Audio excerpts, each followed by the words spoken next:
The number of confirmed cases of the coronavirus has now surpassed 2 million around the world. In Canada, there are around 27,000 cases, with more than half of them in Quebec. Meanwhile, south of the border, there are just over 603,000 cases, with more than 3 million Americans being tested so far for the virus, and 23,000 have died from COVID-19 in the United States. To talk more about it, what's happening with COVID-19 south of the border, is our foreign affairs expert, Lisa Daftari. Lisa, I know labs in Winnipeg, the U.S., Israel are getting close to getting a vaccine, but how close is close? You know, the issue that they're finding with the vaccine is that they're actively working on it. Kudos to all of the lab workers, doctors, experts who have really rolled up their sleeves and gotten really into the thick of finding the vaccine. But the issue is that even the trial will take 14 months to bring out any of a first round of results. Once that is, if it goes successfully, it's 18 months before we see any sort of vaccine on the market and available to individuals. Now, the argument that many people make is that, look, if you're in a bad position right now, who cares about the FDA and who cares about any stamp of approval? They want the vaccine, whether it works or not, and hopefully it will work for them. We're really in a time crunch here, and the numbers that you just cited, either for or against, under or over, the statistics here are very, very difficult to trust, because what kind of percentages are we looking at? Are we looking at the number of people who actually went to the hospital? Are we looking at people who, as a whole? So maybe if there are 2 million cases worldwide, is it really 4 million cases worldwide, with many having been minor or symptoms that aren't even, showing themselves? So, it's very difficult to trust the numbers, and it's very difficult to say that, this is what we're dealing with. As a whole, I'll say this: it seems like the narrative keeps shifting as to how serious this is, how many people it's really affected worldwide, and particularly here in the United States, where we have many, many very serious pockets, particularly in New York. Now, there's a new report that says the death toll from COVID-19 has now topped, like I said, 23,000 in the United States. But Lisa, do we know for sure that these people specifically died from COVID-19? How many of the people had underlying health issues, like maybe died of a heart attack or maybe a stroke, and maybe just kind of lumped in as a coronavirus death? Right, exactly right. And that's a great question to ask in the midst of all of this. How accurate is the reporting that's coming out of the hospitals? Again, when we take a percentage of how many people died, how many people actually went in for treatment and how many people went in for other issues. You have people dying of natural causes. Is anybody, right away when you see like a, rest in peace grandma on Facebook, all of a sudden everyone thinks, oh my God, did the grandmother pass away from COVID-19, right? I mean, what happened to heart attacks and strokes and diabetes and cancer and all the other horrible things that take people's lives, and as opposed to this, you look at a country like the Iranian regime that is doing the opposite. So they've announced, for example, that people get free treatment if it's corona related. So what they're doing is, even if people are dying of coronavirus, they're making it obviously less of a statistic. So they don't count that person died of coronavirus, and they'll say it was from a heart attack, so that family has to pay for the treatment of the individual who deceased. So, it's ridiculous how politicized this is becoming in so many ways. Just this morning you hear, and every morning I should say, you hear Governor Cuomo with his different briefings on the status of New York. And of course, they're in the thick of things. They're hitting their peak, all this week. So, obviously we want to hear what he has to say, but it's most of the briefing is spent on bashing the president and talking about how he will not politicize this. Meanwhile, he is politicizing it. So whether you look at China or the Iranian regime or the United States statistics or the governor of New York, everyone unfortunately is politicizing this. The numbers that are coming out will end up being for or against the re-election of President Trump, very unfortunately. And meanwhile, where are the faces of the families who are being affected by this? How I agree with you, and I think the statistics are off. I don't think that this was as serious as they made it. I think obviously stay at home worked, but did we really need to crumble the world economy to fight this? I don't know if we needed it to do for this long. I'll leave it up to the experts.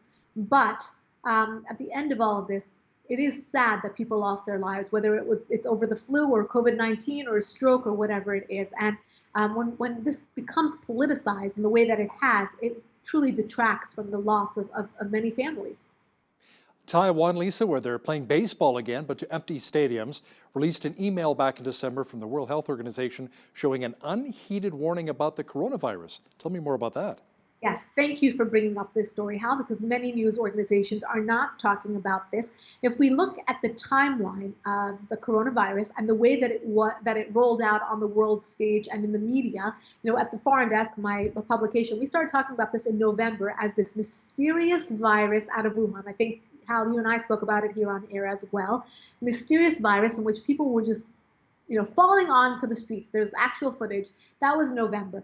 It wasn't introduced to the United States until about January time. Now, in December, right in between this time period where it was probably spreading well within Asia and to China and its neighboring countries, Taiwan sent an email to the WHO, the World Health Organization, saying, listen, there's an issue here. And now it is suspected that the WHO was pandering to China, who wanted this virus to go unspoken of and undetected. They wanted it to be washed out and not talked about. And it looks like the WHO listened to China and didn't listen to Taiwan, who said, we need help in fighting this before it gets any more serious and the numbers start to increase. So, as I said, the narrative about this virus is unraveling. And again, all the politics that's involved here, we need answers. We need answers because people are losing their lives. And it looks like this was not straightforward. There is a lot of shady business going on here. And there are some very serious questions that need to be asked of China. Yes, it's a virus that originated from China. It is something that we need to do. I mean, for the fear of being politically incorrect, people don't want to even ask the right questions. How did we get here, right? So I think those questions need to be asked. And again, we need to keep an eye on this narrative and really trace this back to its origins and how we got here. Now, Lisa, we spoke a few moments ago about the overinflated numbers coming out of North America. Do people actually die from COVID-19? But in China, which has a population of 1.4 billion people and once considered the epicenter of the COVID-19 outbreak, has only recorded 3,300 deaths. People are questioning those numbers coming out of Beijing here. Yeah, fake, just like their Chanel bags, right? Nothing coming out of that country right now can be taken at face value, very unfortunately, because as I said, we have some very serious questions that need to be answered.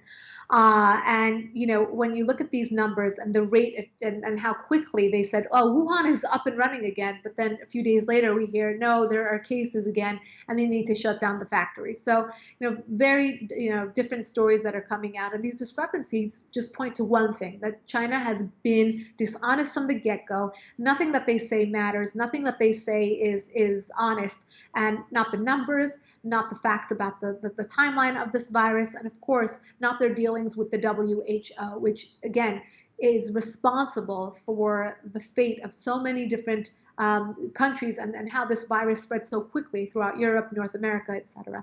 So, what's going to happen when we see that China is still shut down, but then they're telling us that they're done, and they have such a small percentage of people who had it in that country. They're just trying to rewrite what happened here. There are reports now that China may be using the coronavirus pandemic to advance its interests in the disputed South China Sea. Tell me more about that. Right. Not just that. Think about what was going on. We don't hear about anything anymore. What's world news? You don't hear about what's going on in Venezuela. You don't hear about the Iran protesters that are off the streets. You don't hear about the protests in Hong Kong, which was a thorn in the side of China and China's government. And of course, you don't hear about the South China Sea, where we heard about every single day the muscle flexing between China and the other powers in that region. So, of course, again, this issue being politicized, the attention of the whole entire world, and very justifiably so, going towards this virus, and no one talking about world news anymore. This is a perfect time for terrorists to make their moves, for cyber hackers to make their moves, for anybody who knows that the world is only paying attention to COVID-19, only worried about their loved ones, only worried about where to buy the masks and the hand sanitizers and the rubbing alcohol.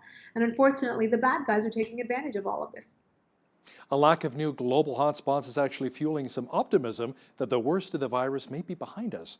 There's also talk of some cities finally emerging from lockdowns.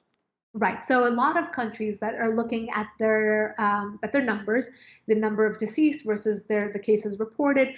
We saw 4 countries in Europe that went back to some sort of state of normalcy. But we're also looking at the places that were the highest affected, and the fact that they are now experiencing their climaxes, which was we had approximated about Easter time, right? So we're hitting those peaks, and now we're talking about the other side of the peak. So as we come down from this peak very very slowly. Eyes are all on opening the economy, going back to business as usual. People are looking for a recovery in all ways, to finally be out and be social and to rev up the economy once again, to get back to work and school and everything else. So I think that, when you look at the major hotspots, Italy, Spain, Iran, the United States, once we see those numbers start to dwindle and the number of fatalities start to dwindle, I think we can start putting some dates on the calendar as to when we can go back to life as usual. The Prime Minister of Greece praised his country's efforts to contain the coronavirus, including implementing a measure of social distancing after the first case surfaced back in late February and imposing a nationwide lockdown just a few days later. Yes, so I think with Greece, it was that they didn't see the numbers, and then all of a sudden they saw a surge. We saw the same thing happen in Russia. With Greece, the fear and what actually happened in reality was that the coronavirus got into the migrant camps. Obviously, when it gets into a community like that is densely populated with a lack of hygiene, of course, and the means, and don't have they have the lack of means, I should say, to fight that. It spread very quickly, so their numbers went back up. Again, with a country like Greece and many of the other European nations, they're being careful so they don't turn into an Italy or a Spain, but the numbers are pretty contained. They're not as high as are being reported elsewhere. Yeah, only 99 people have died so far in Greece. Now, still in Europe, Lisa, Austria is reopening thousands of shops as they loosen their lockdown.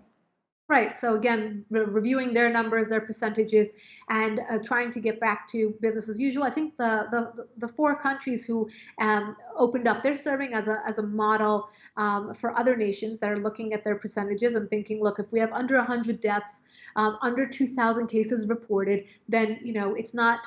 We're damaging the economy to a point where we're going to have other types of tragedies. And I think that's, spoken about here and there, but that's a reality. When you're going to have so many people that are going to become homeless and bankrupt and unable to support themselves in the aftermath of all of this, we have to talk about opening up the economy as really, also a sort of a medical need, so we don't have these kinds of fallouts on the other side. So, kudos to countries that are handling this very, very well, looking at the numbers on a daily basis and not afraid to pull back. Look, if they open up and they see those numbers go back up, they can pull back and say, you know what, stay home. We're not going to be able to do this. So, I think it should go beyond that of an election, beyond that of political popularity, and really put the needs of the people and the safety of the people first. Meanwhile, in France, Macron has extended his country's coronavirus lockdown to May the 11th, Lisa. The French leader says the precautions are bearing fruit in protecting his people. France has close to 137,000 confirmed cases of COVID-19. Yes, France is one of those countries that had that surge, after the fact, even when they were trying to be careful. So they outlawed public jogging, for example, and where places like even here in the United States, we don't have that. We have stay at home or that social distancing, but you see plenty of people out getting fresh air in the walking their dogs, or the kids are on bikes. But in France, there was an actual issue with this, getting onto the streets, and people were getting too close. And if you saw any of the footage from New York, where the temperatures are getting a bit more mild and we're going into spring, over the weekend in Central Park, people were jam-packed there, even if they're wearing, gloves and masks. Some were, some weren't. Social distancing means social distancing. It doesn't mean for everybody to pack into a park.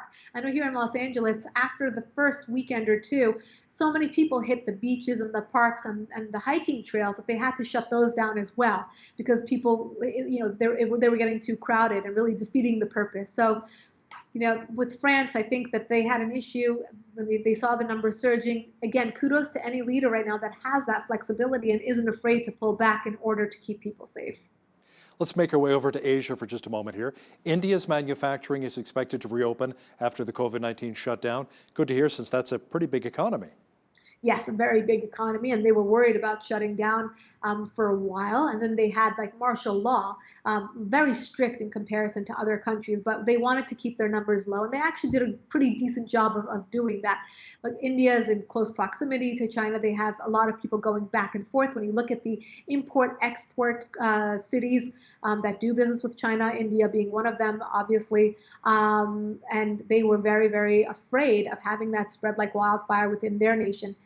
They did a great job of locking down, but again, eyes are all on opening right back up. And where do they want to open up? Obviously, in their manufacturing, in their import-export sector. So, again, everyone's just waiting to get the cue and to go ahead with the openings.